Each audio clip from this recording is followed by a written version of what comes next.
How you guys doing? Just gonna move this guy over. My name's Joy Flores. I'm super pumped to be here. It is an incredible honor to share the stage with so many gifted and amazing communicators. But I want to share part of my current conviction that's a little bit more tender to me, maybe a little bit more tender to my personality. It was a typical Sunday morning. He didn't find himself on the way to the sanctuary, rather to his shop on Pico Boulevard.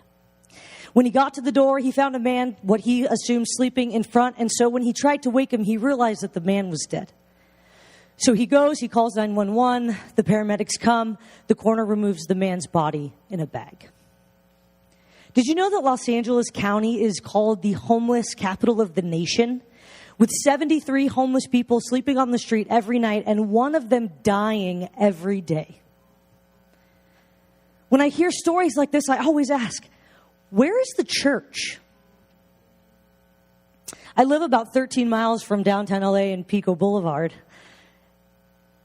And I come from a family with incredible generational strongholds. My dad, a raging alcoholic. My older brother, multiple failed suicide attempts, mental illness, depression, rage, so much darkness. And when I look back on that season of life, I ask the same question. I wonder, where is the church? But now that I'm older, I realize I am the church. We are the church. We are God's plan A, to be light in the darkness. But a lot of the time, if I'm being honest, the darkness is so dark, I would rather just stay in the four walls of the church building. Because the light is bright there, and it's comfortable.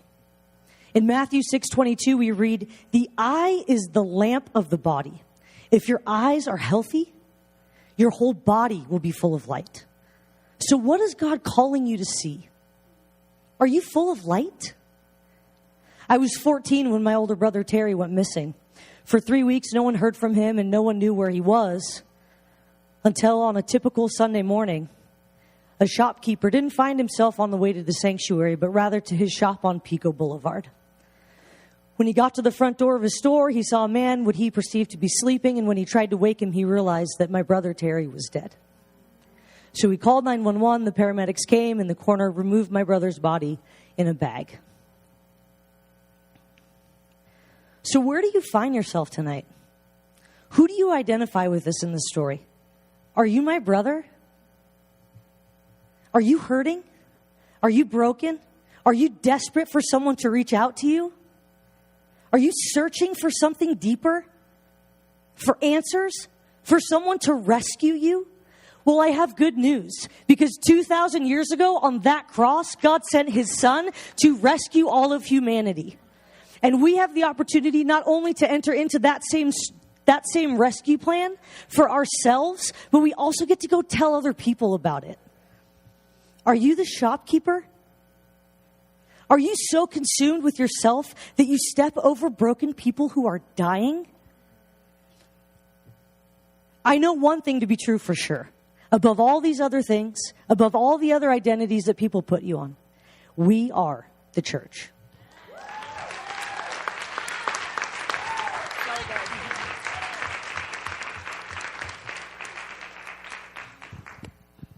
I'm the wrong person to be giving you the feedback right now, because I know Joy and I love Joy, but I never knew that story. And so I'm over here crying because I know that you're living it out. Wow. I know that you're living it out. Her ministry is to the lost and the least. And so hearing about your brother really hit it home for me. I talk so much about how joy exudes joy. And so now hearing this part of your story and how you're living it out to the fullest is so amazing. So I should give you some feedback. That is the heart of it. I can't even think of anything critical to say because I just felt the power of God in that. Thank you.